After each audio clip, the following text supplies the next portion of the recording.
Today, we're going to look at a specific problem that is somewhat common during well interventions and a real threat to overall management of a well across its life cycle. And that's a subject of wellbore deformation. And within this session, we'll look at three main points. Firstly, give an introduction to wellbore deformation, causes and drivers behind it, the types of deformation that you may experience, and the consequences and resulting effects that may have on your operations. Then we'll introduce an analysis technique that we call PDA, or pipe deformation analysis for short. And we'll also look at some of the science behind that and the technique itself. And then we'll actually look at how we can apply this through real-life case studies with scopes of work that we performed to date and some of the areas that we've been working on.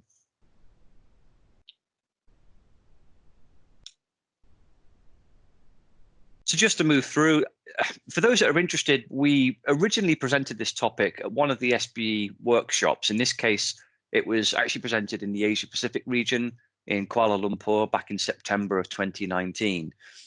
Now, this was actually held inside a plug and abandonment session, but we'll see as we go through that actually the technique and analysis work that we're going to demonstrate could be used across the entire well life cycle. So for those of you that are in the abandonment phase, we'll definitely show you some case studies and working practices as to how that's being used. But for those of you perhaps in a different stage of the well's life, even early well completion and delivery, we can show you how this challenge may raise its head, and again, how this technique may be able to resolve your problem and help you move on through proactive management of it.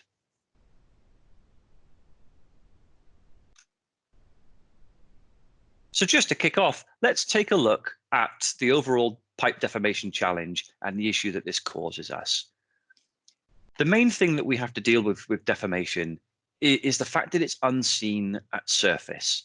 This is one of those problems that you're not going to get any telltale signs or symptoms above ground, and it may be very hard to understand that this is even occurring or has occurred. You don't necessarily get loss of containment as a result of wellbore deformation. The barriers certainly may have changed their shape, but they could still be performing their role quite adequately. And in those circumstances, you won't see any pressure at surface, you won't see any sustained casing pressure or any evidence to that effect. So what we often tend to find out and realize that we've got a well deformation problem is we find it the hard way, actually during an intervention itself. To that extent, this is potentially one of those silent assassins. You don't know about it until it's too late. And in those instances, this can lead to a number of different problems. Certainly that the cost of the job you're there to do is going to go up. You're going to have delays with equipment on ticket as you try and overcome the issue, understand the problem, and then move on with a solution. The other factor is that this can actually put significant risk onto the operation as well. In a number of cases, depending on what you're putting into the well, that could be a hazardous problem in itself. And we see this time and time again with perforating guns and the fact that you run the risk of getting stuck in hole with a live set of guns and then having to fish them out. And the cost, well, really can spiral depending on the situation you're in. In extreme cases, you might have a rig on site. You know, if this is an abandonment operation, you could be there with a jack up over the installation. Or if this is a unconventional well that you're just delivering, you could be midway through the frac and have an issue there that prevents you from moving on. And we'll see both of those situations through the case studies you move through this presentation later on. But as we said from the outset, there are a number of different causes of pipe deformation. Some of these are naturally occurring phenomena and conditions to a certain extent that are out with our control, such as tectonic forces and subsurface movements, compaction of layers of the strata. You could have depleted the reservoir, and now you've got a pressure imbalance and the formation could move. Or you could have mobile liquids, potentially water that is fueling the expansion of salts or clays that then have an impact on the overall structure of the well itself. Conversely, there are things that we can actually impart on the well ourselves, either through human error or sometimes through failure of certain wellbore components. Now, these could be pressure imbalance, that we potentially draw down on the well too hard, too fast, or we have a pressure imbalance between annuli and wellbore. Similarly, we can exert a lot of forces through thermal expansion. And when we first put the well online, the well is relatively cold. It have completion fluids in all annuli, but as soon as it starts flowing, we'll start to see those areas exposed to heat as we pass the produced fluids through them and beyond them. And if we haven't got the capacity to cope with the thermal expansion that's going to happen along the length of the well, then we can start to see deformation issues. It may not be such a challenge for the audience dialing in this evening, but certainly when we present this case study and issue to areas that are in Southeast Asia and perhaps New Zealand, they have this in the extreme when it comes to geothermal wells. So it's not just oil and gas this is related to, it occurs in all well types and at various forms and guises. So again, depending on the driver behind this, there are multiple types of wellbore deformation that you may see. But for simplicity, we're going to concentrate on the three main types of deformation that we see during our analysis. And we'll run through them from left to right. But first up, we have a shear deformation. In this case, we have a fault plane that's running along tangentially to the well. And we can see here that there's been a movement of the strata relative to each other. So we have the initial well trajectory running in above the fault. We then see the formation move and a new trajectory below that as the materials have been shifted with the surrounding solids. The second example, we call it a simple bend. I think that's underestimating the situation. It's a very difficult one to deal with. But in this case, the trajectory overall hasn't been changed. Above and below are still following the original well path. But what we have instead is a localized departure at one particular instance. And this can happen quite quickly, and it can be very severe. Drivers for this could be the expansion of elements of the strata, and we mentioned clays and salts as being one of these potential issues. But we've also seen this and witnessed this with interactions between wells, particularly during hydraulic fracturing, where pressure is transferred from one well to the other, and you have what's known as a frac hit or a well conformance event. And latterly, on the right-hand side, this issue of helical buckling. And we talked about thermal expansion as being one of the challenges we have to deal with. And this is one of the common causes of helical buckling, that as we increase the temperature of the steel, as we produce from the reservoir, that steel will expand. If, for whatever reason, either through design or maybe failure of an extension joint, if you cannot accommodate that additional length, well, the steel will find its own way of dealing with it. And typically, it will wrap itself up inside the annular space to form this spiral pattern. And again, the key thing here, you may not have any sign that this has occurred at surface. None of these events will automatically lead to a loss of containment or any form of pressure transition. It's something that we tend to find out the hard way. But I guess key to this, if you are experiencing these events on one well in your field, there's a fairly good chance that you'll experience it on multiple wells, because some of the drivers here are field wide, and that's where we see a lot of the work that we do is trying to understand not just one well in isolation, but groups of wells and potentially an entire field. As difficult and as problematic as all of this sounds, the good news is that we can, in most cases, overcome intervention challenges through the application of a quantified analytical technique that we're about to introduce.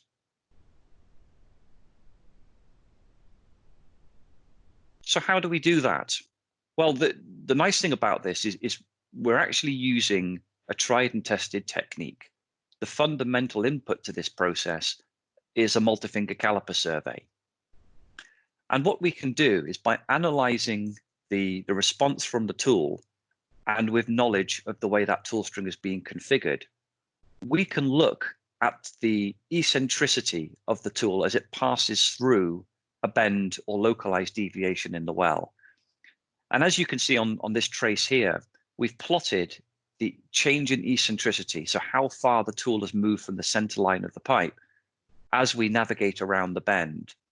And this is a pattern that we can come to recognize, and we can then analyze that to understand exactly the trajectory of the well and how much it's changed. The key here is that this is quite different to regular and conventional pipe integrity analysis. One of the key steps that you'll perform when looking at corrosion or perhaps deposition analysis is that you will centralize the caliper data to bring each depth plane aligned with the other, to take out the effects of the tool string maybe sitting on the low side of the pipe. What's interesting to note here is that in a lot of these deformation cases, the pipe itself hasn't been deformed past a round object. So by that, if you were to look at any layer and slice it open and look at the cross section along this trajectory here, it would look for the most part as if it was still circular. So when you centralize the data, all that information is lost about the eccentricity curve. So what we use as an input is the raw, uncentralized data. All we need is it to be on depth, and then we start the analysis from scratch.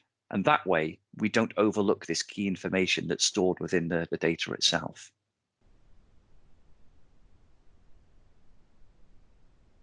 So just to see this in action in a little bit more detail, we're going to look at the example of the shear event, where we have the fault plane acting, and you have then a change in trajectory localized around that fault, and an offset between the upper and lower sections of the tubing. And what we've got here is an illustration of what the multi-finger caliper is doing as it navigates its way through this departure. As we pull up out of hole, logging the data, you can see at one point as we start to go through this double apex bend, where it moves in two directions, you can see that some of the caliper fingers are being compressed from their normal position as the tool is moving eccentrically towards the left-hand edge of the screen as we're seeing it here. Whereas on the other side, the fingers are actually opening up to accommodate the space that's now being created. When we come to the other bend, we would see the opposite effect, that the proximity of one side is now the opposite. It is now closer on the right-hand side than it is on the left. And that, in combination with the geometry of these centralizers at top and bottom of the tool string, gives rise to this characteristic shape that we see here in the data. These are the minimum, maximum, and average curves from the caliper data set. And you can see that it forms this hourglass shape, this double response as we move through this bending profile. But again, if we look at the curves up the center of that, the average curves, you can see that this is almost a straight line in that respect. It's an equal and opposite response, which means it's still pretty much a round object. And if we were to look at this on a typical centralized final data product for corrosion analysis, you'd have no idea that this event has actually occurred. So it's very good that we take a step back, we look at the eccentricity, and then we can move on with the rest of the analysis. Hi, Tobben. We've got a good question from Charles in the chat window. He's asking, how do you compensate for tool string bend or flex with this? That's a very good question. And I think the honest answer here is that we will assume a rigid body analysis, and that the distance between the top centralizer and the bottom one is relatively short. The tool is relatively rigid, but to be fair, there is some flexure in there. I actually have one of my colleagues with me from the team that helped develop and commercialize this software. So So I'm just going to ask Glyn, is there anything else that we should add to that response? Is that enough information, or is there anything additional we can offer? No, I think that's absolutely correct, Tobin. That is one of the assumptions of the model, is that the tool string's rigid, that the centralizers are doing their job 100% correctly, and at least at the centralizers, the tool string remains centralized. But otherwise, yes, we have to assume that there is minimal tool flex over its length between the two centralizers. Okay, thanks, Glyn. And again, we'll see this later on, but we have proven the analysis technique through early workshop testing, and certainly through repeated use in operations. So the real world results have correlated extremely well with those recorded downhole.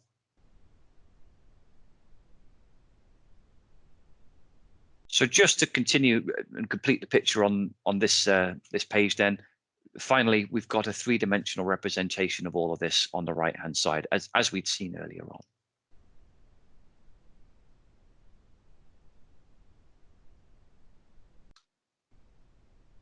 So a little bit about the analysis and processing of the data that we go through to get from that raw, uncentralized data through to something that we can use that is quantifiable and allows us to understand the well's change in geometry.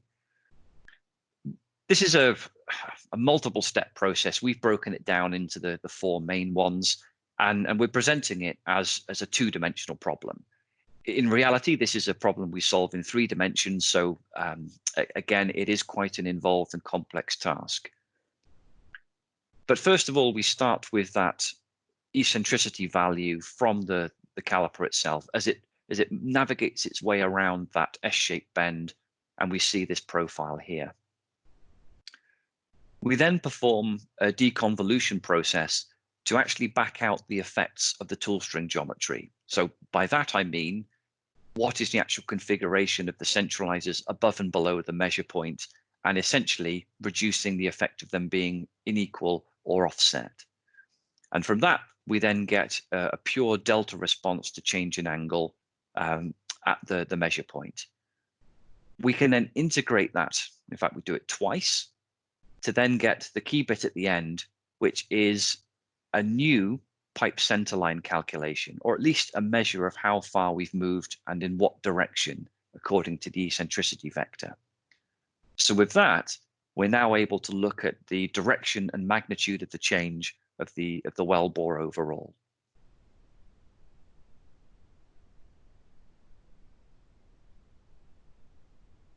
The next piece of the puzzle, now we understand the true path that the well is taking, we can then go back and revisit the full analysis of the data set and apply the centralized data that we would have otherwise had, and then map it over the top of this new trajectory. And from that, we've now got a fully quantified data set that you can look at the radial space and the changes in dimensions of the pipe, looking for restrictions, potentially looking for penetrations. But also you can look at it axially and in 3 dimensions to understand the overall shape and nature of the well itself. And at that point, you can start to quantify and understand any deformation that's occurred. Now, we perform this quite regularly as a time-lapse survey. Typically, the drivers for this, sometimes with the exception of hydraulic fracturing, they are progressive over time, and we go back to the same well after multiple years, and in some cases, just in advance of the next major intervention campaign. And we look at how that's changed over that period, and we try to understand or help the operator understand, is there a trend here? And potentially at what point are we going to lose access, and make sure that we intervene and work before then. This can also feed into overall geomechanical studies. So not only the reservoir team can benefit from that, but also the feedback to future drilling operations. And this can really make the difference between placing a well somewhere that will be specifically prone to this issue, or placing it somewhere that it will be less affected. So not only a reactive tool, but also one for forward planning and field development. But potentially the most interesting part of this is what happens next, and especially from a well intervention point of view, what can we do with this information that we've now acquired? And the answer is we can start to look at what we're about to do next. We understand the condition of the well, so now let's look at the behavior of our intended tool strings as we try and fit them through this modified geometry. So as you can see here, we've got our three-dimensional environment, and we're now tracking the performance and passage of an object through it. And to illustrate that, we'll take a look at two short video sequences showing some of these results. In this case, we've got the same deformation event top and bottom, and we've got a 3-meter rigid object that we're simulating passing along the well. The top object has an outside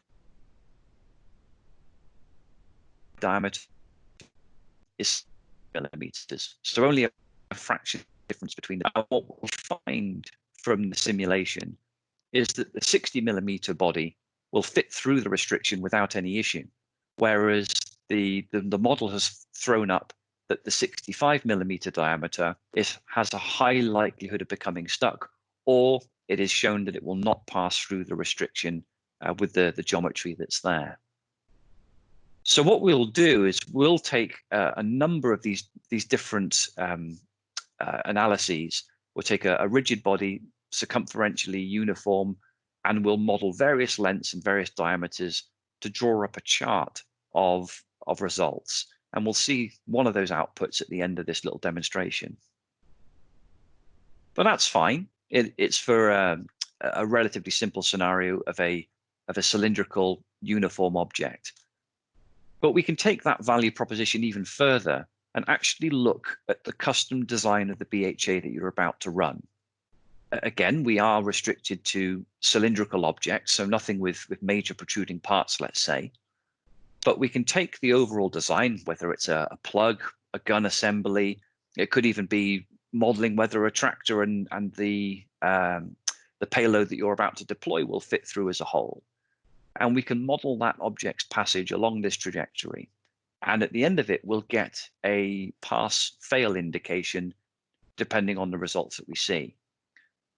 And through iteration, we can then help optimize that bottom hole assembly. If it doesn't fit, or if there is a relatively high perceived risk that the tolerance is quite tight, then let's look at maybe reducing the rigid length, adding extra decoupling in there, or could we shave some width off or length off, depending on what parameters are available to us. But again, all of this can be done with a relatively benign intervention to acquire the data, and then modeled and analyzed and optimized before that main run in hole. So before we get to that position where we could be handling live guns or an expensive payload that has a high risk of getting stuck with a whole crew of people sitting there waiting for the result to be overcome.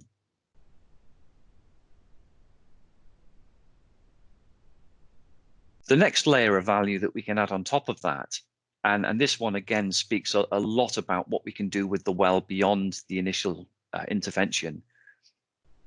If we know the resulting shape of the tubing and how that's been deformed, we can also then predict what may be the casing shape that's been imparted outside that. This is something we do as a best fit model, looking at the casing size outside and the annular gap that's available, and we can work out what the most likely geometric shape that casing will have taken after the deformation has actually taken place. Because ultimately, if the tubing's moved, the casing outside it must have as well. And this is particularly useful, again, in those abandonment or even pipe recovery environments, where we're now able to not only advise what will fit in to get the job going in the first place, but potentially what can we recover from the well from the completion? Can we get packers, side pocket mandrels, possibly even pumping systems past any restriction, or do we have to cut our losses and potentially leave those behind and make casing cuts and tubing cuts higher up?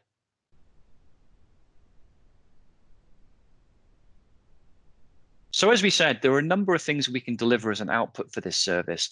This chart that we're showing on the left-hand side is one of those key deliverables. This is the rigid body, circumferentially uniform model that we've performed. We've taken multiple diameters and at multiple lengths, and we've worked out the trace of that to give a pass-fail indication. Ultimately, the combinations of lengths and diameters below the curve should result in safe passage and a pass. Anything above it is either too long or too wide, or the combination of them both. There's a high risk of becoming stuck and would probably fail to pass. That, with the custom BHA pass-fail and potential optimization loop, we can help, in most cases, get the job done with a relatively standard toolkit, but knowing the conditions that we have, we can avoid a train wreck and get it right first time. I've mentioned that we do that ahead of time, but I also wanted to underline that this doesn't have to be weeks or months in advance. It's not a study that takes actually a huge amount of time. We work very effectively acquiring data sets at the well site, analyzing those in typically a 12 to 24-hour period, and hopefully have an answer back for a localized event that means you can get on with the next job the following day or on hopefully the following shift. That means that any downtime is minimized, and if you are in a reactive mode and you do happen to find this out the hard way, we can get that situation moving and ticking over and back on track a lot more quickly. The final note I'll say before we move on to seeing this in action is really just to take this opportunity to show and point out how EV deliver this service overall. Now, if you're starting from scratch and you're planning this intervention, we could do the whole service turnkey. We could provide the logging tools and the analysis to take you from a potential issue through to a solution where you're comfortable that you can move ahead. And one of the benefits of going that route, and really where we come into our own unique position, is that we have a system that we call the integrated video caliper, where we combine real-time video data with multi-finger caliper measurements, which is a really powerful way of diagnosing and overcoming obstructions and restrictions. And we'll see that service in action in one of the case studies. But more often than not, we actually work with a third party's caliper data set.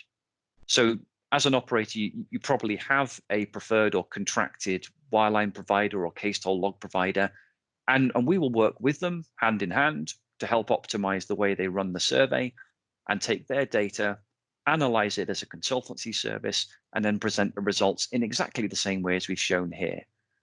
There's no real compromise on data quality or in the deliverable that you get at the end. As long as we're involved in that process, we can help get you the answers that you need to move ahead. And then it's really down to your preference in contracting, how you actually go about getting that data to begin with. But the final thought and the final nugget here is, again, you've probably got some information about these wells already. You may well have performed a caliber survey on this well, not in the too distant past. And at that point, what we'd suggest is, let's take a look at that data. If you gave it to us, we'd have a look at the way it was acquired and look at the tool string configuration. And we might have a look at the data itself to see if there's any visible signs of deformation and assess the suitability for analysis. And if it looks good, we'll then analyze it for you on request. The great thing about that is that you're maximizing the value of the data that you already have. And in a number of situations, and we've got examples of this, we've done exactly that. We've gone back in time, looked at the last log, reanalyzed it, shown that the problem was there, and then we can use that information to our benefit. I guess the caveat of that being that things may have changed over time. So if it is a really critical operation, we would suggest having fresh data to support that with information.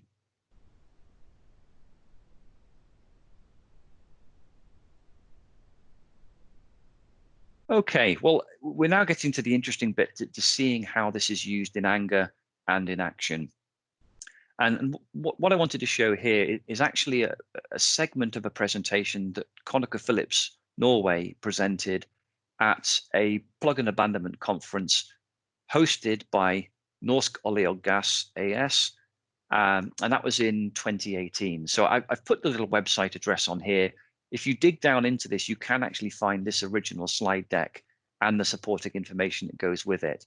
But just as a summary, there's a little process here that ConocoPhillips go through with their plug and abandonment operations that I thought would be useful to share. And ConocoPhillips, they take a three-pronged approach to this problem, and they have three groups that operate during that P&A process. First of all, they start with the well integrity team, and they monitor the well and look at the initial state of it. They may run a multi-finger caliper survey to try and understand if there are any problems, and particularly if there are any issues with integrity that they need to put right before they hand it over to the next team. And one of the key things they look at is whether they have sufficient access to get in there to do what they need to do. For example, if they've got to put a straddle in or a patch or some sort of isolation technique, can they do that rigorously and without any issue?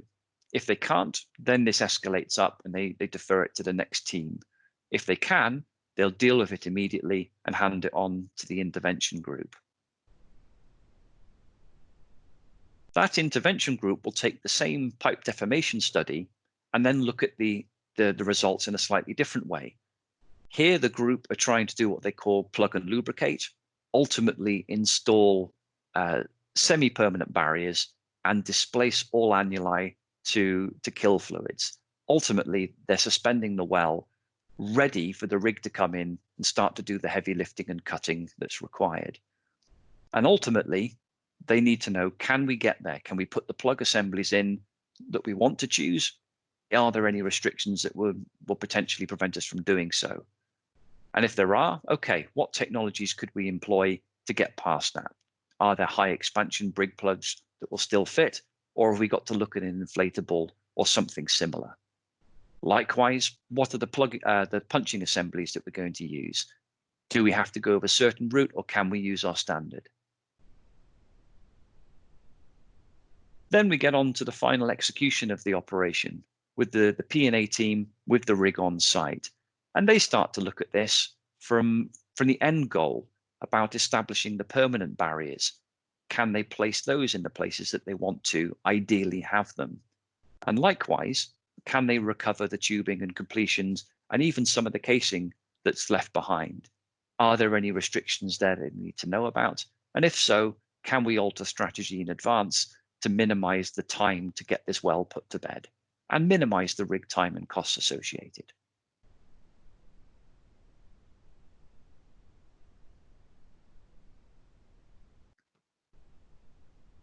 Okay, so that's probably more than enough background. Let's actually take a look at this in operation itself. And this case study comes from one of the North Sea wells where we've been involved in pre-abandonment surveys and trying to get these executed in the best possible efficiency. The whole of this field is known to have issues with wellbore deformation. And in fact, there is a known driver behind that we'll come on to at the end. But in this case, the intervention team performed one of those upfront surveys. They passed us the caliper data. We saw a number, in fact, of these classic hourglass shape anomalies here, giving us the telltale signs that there is deformation in the well. We then analyzed that to look at the overall change in well trajectory. In this case, it turned out to be a shear deformation, as we've talked through in the early slides. And we also had a look at what the most likely casing shape would be outside the tubing, again, thinking about the pipe recovery operation. But you can see from this top-down view that actually the inside of the pipe is still pretty round. It's still circular for the most part. But it's the fact that it now has this very localized dogleg in there that means it's not straight. And it's that issue that prevents us from being able to fit any BHA down there. And we now have a certain limit of operation. We can also look at the results in a bit more detail. It is a three-dimensional problem. So in this case, we can show the overall tubing and casing shapes in 3 dimensions and understand how they've changed. And again, that helps us understand and advise on what the limits of operation are going to be. And finally, from the rigid probe investigation that we run and the analysis there, we can provide a chart, in this case with a little bit of a mix of units of overall length in meters and then the actual diameters in inches. And you can see here that there's this curve is the output from that. So depending what you wanted to do, if it's a case of maybe getting a plug in, you can look at the plug diameter and check that you've got enough length to fit that through. But if we turn this problem to a slightly different application and one we're going to come on to, you could drive it the other way. If, for example, you were running perforating guns, and this could be late life reperforation, could be brand new well installation, there may be a particular hole size that you're looking for, which is normally dictated by the gun diameter itself. So you can look up that size, and then you can come across to find out what the maximum length of that assembly is that you might be able to fit without causing a problem. So you can drive the story from 2 directions. If you want a object to go through, what is the maximum length of that I can carry before I need to start decoupling it and putting bends or points of flexure in it.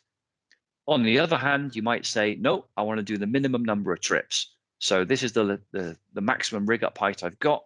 What's the biggest assembly I can fit in that? So again, you can drive that question in both directions and come up with an answer that will hopefully get you through the job first time.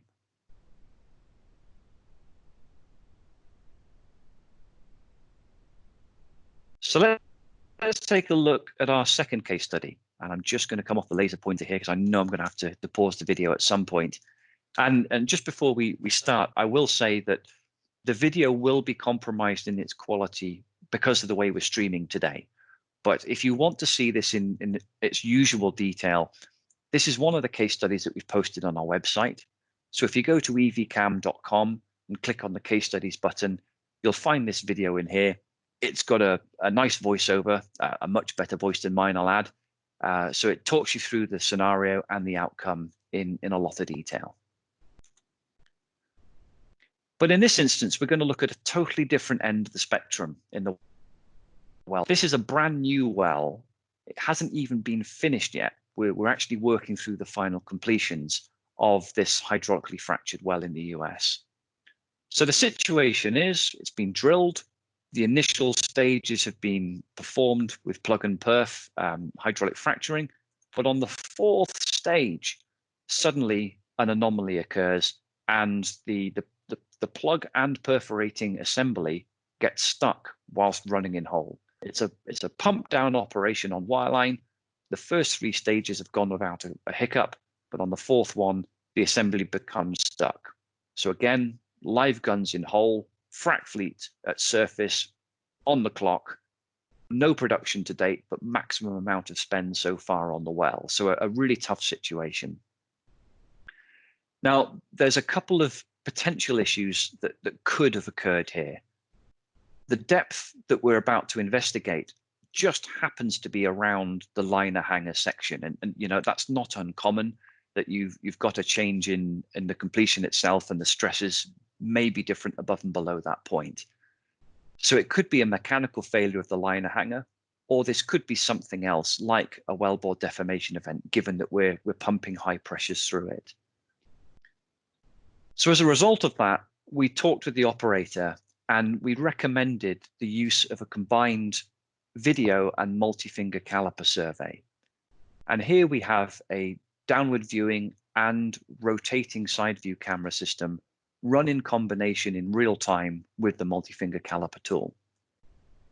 We can use the finger measurements from the caliper to perform the pipe deformation study in the event that the wellbore has been deformed with the hydraulic pressures. That's fine, and it uses the same technique as we've walked through in the other case studies. But the extra layer that we bring to it with the video is that we can now go and interrogate the liner hanger in great detail.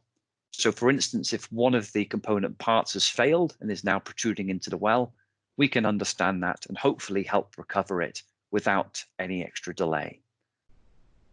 And in the extreme event that we're not able to get into the well and the restriction is very, very severe, we can look at that with a downward viewing camera. I'm just going to pause the video here and talk you through what we're seeing. This is one of the strengths of that combined service. What we're looking at now is the very top of the liner hanger itself. And we've got a three-dimensional shape that's been created from the multi-finger caliper data. This is the real shape of the well itself as recorded downhole. On top of that, we've superimposed the video information. This is a 360-degree scan that we took at a station at the area of interest. And what we were looking for here was a combination of the shape and circularity of the liner hanger, but also we wanted to check the status of these carcellations that you can see here. This is where the liner hanger meets up with the casing outside it. And there was concern that one of these carcellations may have peeled away, may have been forced off of its preferred state and intended state, and was now causing a hold-up site, potentially preventing the plug and perf assembly from reaching target depth. But as you can see here, this object is perfectly cylindrical, perfectly round, and all of the carcellations look to be intact. So we've been able to prove and discount the theory that this is a problem with the liner hanger. A little later on, just below, we then start to see the real cause of the problem. And you can see from the caliper data here, something has occurred. And when we analyze that and show it in 3 dimensions, you can see that we've got this helical shape that's occurred. And this wasn't there originally. This was not how the well was completed. This has occurred during that fracturing process as the well has moved, as something significant in terms of force has been subjected to the well itself. But again, all is not lost in this scenario. The story does have a happy ending. With the information we were able to provide, and particularly the output of this drift chart, understanding the rigid probe length and the maximum diameter that we can accommodate, the operator was then able to go back, change the plug and gun assembly to fit within these constraints and pump it down exactly as they normally would to clear the obstruction and to deliver the rest of the well. There was no compromise to the design of the frac operation, still able to deliver the same number of shots per cluster and the overall number of stages that they wanted to stimulate. They managed to continue with the original plan just through a modification of the way they ran the operation. So with that, a great success. We've snatched defeat away, and we've now replaced that with victory. We've managed to get the well online with the intended plan. And okay, there may be some legacy with the deformation event for future interventions, but at least we've now managed to extract some value with that through initial production.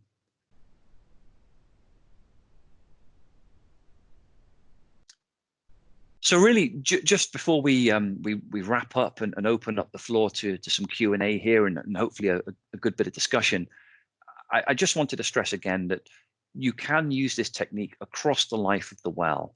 And in particular, this advanced well entry simulation, it enables us to identify and determine the severity and risk of any wellbore deformation that may have occurred. And through that, we can proactively design the operation to minimize that risk and help us get through and deliver the job that we're there to do. And with that in mind, and trying to do this up front if you can minimize the impact on MPT and overall cost of the operation. Now, this is a relatively new service that EV and particularly EV have been offering to our customers, but we have a great track record of this, particularly in the North Sea, where this mainly centered from, where we're approaching 100 operations and well over 100 anomalies that we've helped understand and then resolve. But we are seeing a very quick and prolific uptake of the use of this application in hydraulic fracturing and the delivery of new wells because again, this challenge of frat hits and the interaction between parent and child wells is really quite prolific. It is something that every operator we speak to suffers from. And again, with this tool at your disposal, hopefully you can get past the initial problem and deliver your wells as planned. So just before we open the floor up to questions, just a few quick acknowledgements here. Firstly, for ConocoPhillips Norway and Norsk Olje og Gass for allowing us to share this information, and particularly the methodologies that ConocoPhillips there adopt for their scheduled P&A work. But also to the team at Shell in the UK and the SPE Europe group. A lot of the information here was also borrowed from a use of a paper that was published at one of the events here in the North Sea. So that's my duties over, but again, a great help from those teams. Much appreciate the input. And with that, we'll open up to some questions from the audience here today.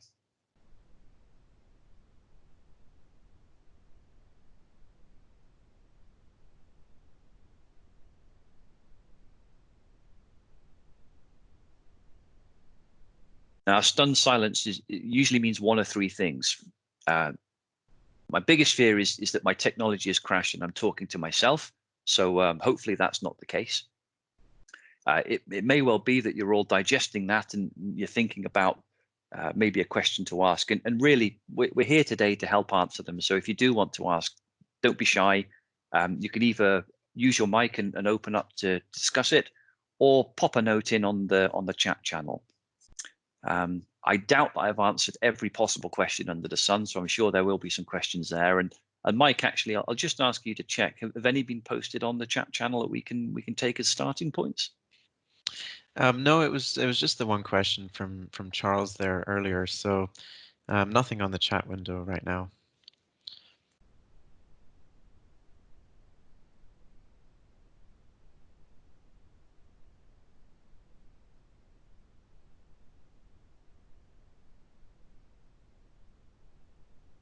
Okay, well that may well. Oh, go ahead. We have a question. Yeah, we've got two here in the chat window. Actually, just came in. So the first one's from Pat. He's asking, can you say anything more about diagnosing casing shape from tubing deformations? Sure. Glenn, I hate to pass the buck over to you on this one, but is that one that you'd feel probably better placed to answer? If so, then go ahead. I can try, certainly. Yeah, I mean, it's something not uncommon that we're asked to do. There are definitely limitations, and you're losing some of the accuracy that we'd hope to have when you're just looking at the tubing, because you're making more assumptions. So one of the things you lose is the detail of the exact shape of the tubular. So you can just mathematically work out, taking into account the size of the annulus relative to the size of the tubing and casing that you have. If the tubing's moved by amount X, then the casing must have moved by the amount of the annulus plus that X amount. So that's the basic assumption that you make to derive that shape, and you assume it's kind of stayed in the same plane, that there's no change in the plane that the deformations occurred over. But what you lose is the detail of any crushing or ovalization that's occurred in the tubing, which does affect the drift simulation. You have to account for that, as well as the change in shape of the center line of the pipe. So you can't assume that in the casing. You've got no caliper information in the casing itself. So it's definitely a more limited model, but still turns out to be useful, hopefully. I think that's about all I can say off the top of my head.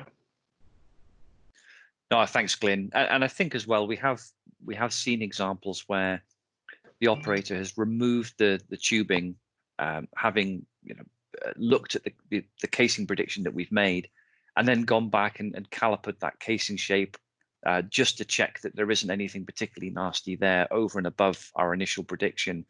So it is an advanced warning, and it gives a fairly good indication, as Glyn said. But the real detail and the absolute picture, then yes, it may take a second survey for that. But again, hazard identification up front can be a big part of overcoming the problem.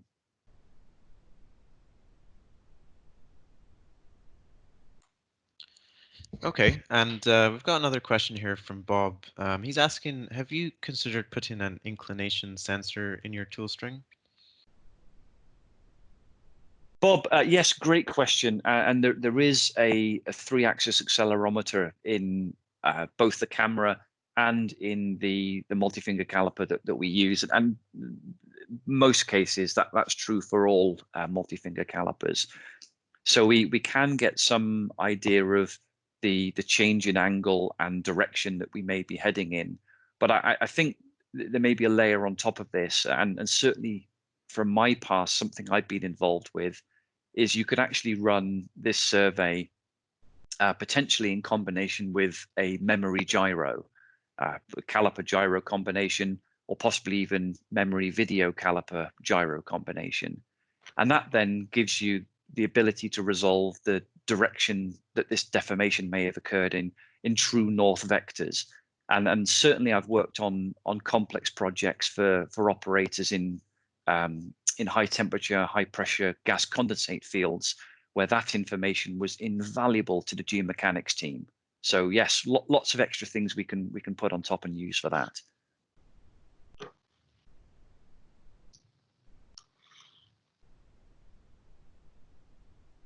So Bob, I hope that answered your question. If there's more to it, then please let us know, or we can take it further.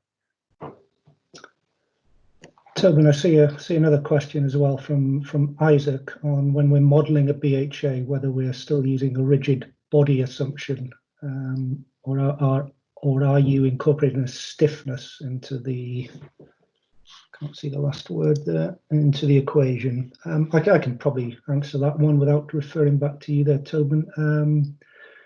Yes, we do assume a rigid body, so it is in some cases going to be a conservative answer that you get, the worst case, because in real world, most assemblies, especially as they get longer, will have some flexibility in there.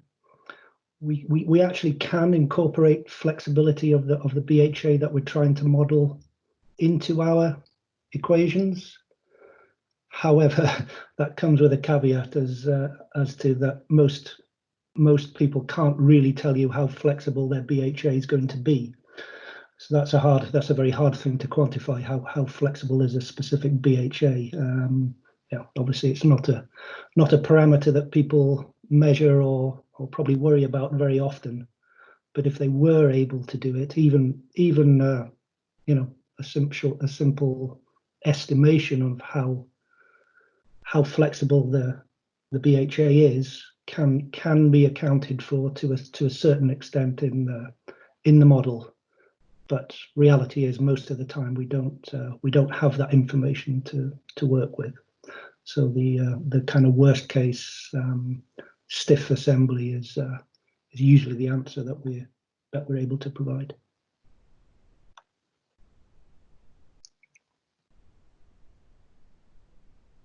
Okay, thanks, Glyn. Any other questions from the audience? There's another one from Devin Tobben, just above Isaac's. Yeah, he's asking what is the max temp of your tool string, and what kind of duration can it stay at that temp? And is your tool string capable to run a temp tool to plot that with the data as well? So I believe the IVC is capable of 125 degrees Celsius continuously, which is 257 degrees Fahrenheit.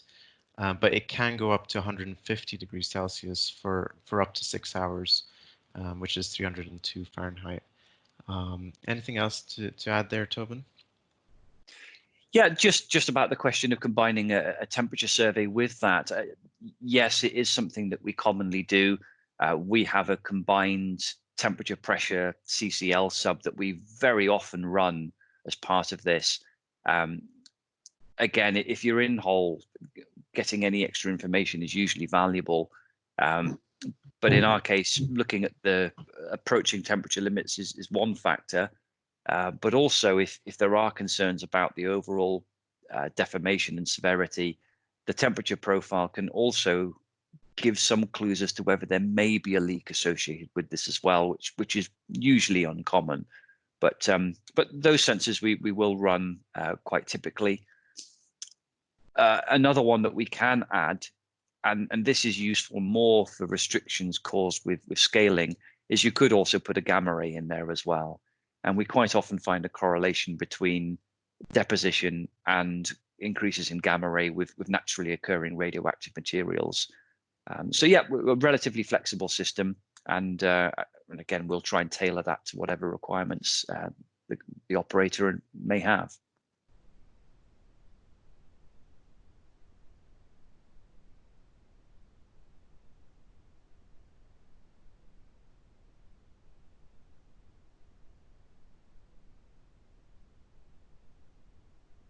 Okay, well, I guess as we're still pretty much on time, one thing I did prepare that I thought would be interesting to everyone is this presentation was put together in September last year, and clearly time's marched on since then.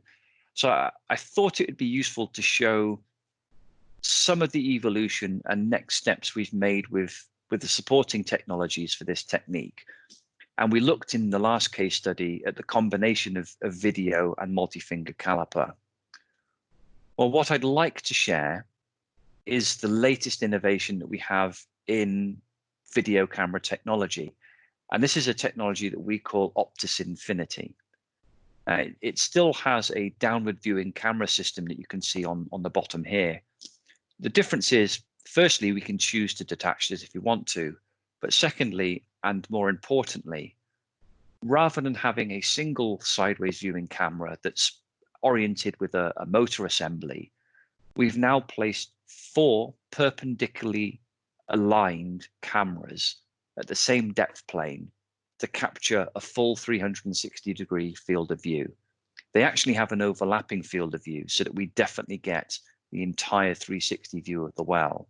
And they record at 25 frames a second continuously for up to 6 hours, and that will increase as we go on. The great thing about this is we can now start to treat the assembly as a much more conventional logging tool, that we can do long intervals where we've got the video data and the caliper data for the full 360-degree field of view. So just to demonstrate this, we've got a little sample clip here that we gathered in early testing from a test well, and we're looking at a sliding sleeve assembly, and you can see the latching profiles for the shifting tools. You can see the flow ports that are used to allow inflow or outflow, and then at the top of this you can see the orientation keys and the dog assemblies or latching assemblies that the dogs would latch into as we pull out. The main part of the video is showing the 4 independent camera feeds, with camera 1 all the way through to camera 4. And again, you can see there's an element of overlapping field of view, and everything moved past as a full 360-degree field of view. The image on the right-hand side, though, is what we can do post-process, where we take the 4 camera feeds and we analyze them to look at how much they overlap and how fast they're moving. And from that, we can then produce a seamless 360-degree well over any interval that we like. The great thing about that is it gives us a much more natural way of looking at the data. And if I zoom in on just the flow port area themselves, you can see there's a lot of detail in this image. There's actually a lot more detail than you're probably getting from this webinar. Again, some of that's the limitations of streaming, but also just to fit the image on the page, I've had to downsample it by nearly 50%. So it is a tremendously detailed image that you're seeing when you get this in its native format. Above and beyond that, once we have that 360-degree view, we can start to do some really neat things with it in terms of analysis to understand what's going on. In this short sequence, we're looking at that data superimposed onto a 3D model that we generated looking at the original CAD drawing for that assembly. And now you can see the image in its true three-dimensional shape. You could move the field of view around to look at it from any angle you like. And as we're showing, we're actually looking as if we're flying down this, as if we're a downward-looking camera.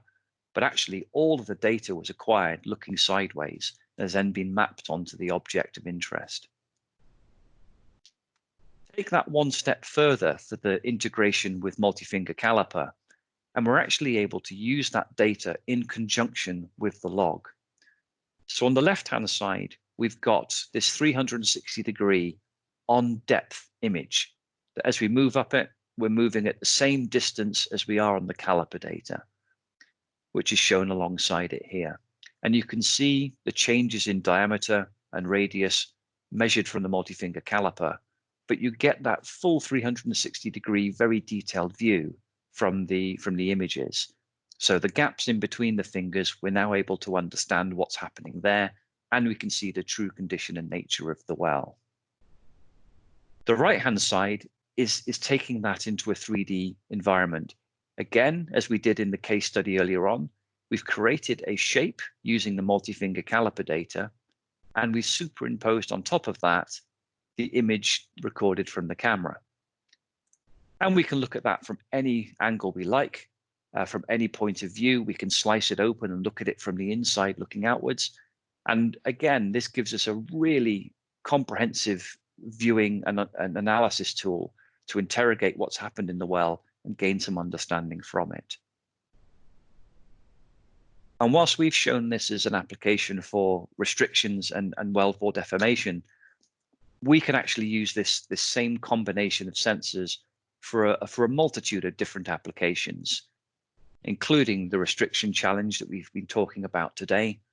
But to a certain extent, this could benefit leak detection, corrosion studies, looking at screens and perforation performance. There are a number of different ways that we actively use these combined sensor platforms to give a more holistic and detailed answer. So I thought I'd share that just as an update to show how we've moved on, and we'd really like to be able to demonstrate some of these results to you over time. Just on that, again, we have a website, as we talked about earlier on. There are case studies located on this website, and every month we will publish a new video-based case study, depending on the activities that we've seen, and there's a whole array of them here. And again, on the homepage, if you're not already signed up to this, there is the option of signing up to that video of the month, as we call it, and you'll receive one of these types of updates in your inbox every month. If you want to discuss this any further beyond our session today, the other thing we do on our homepage is give you your most direct point of contact depending on your location. So for me, sitting here in self-isolation in my home in Scotland, the lovely Michael Emsley is my point of contact, but this will change depending where you are in the world, and we'll give you a local contact that you can speak to directly on any of these subjects. So with that, I'll just hand back to Mike and just check if there are any more questions from the audience.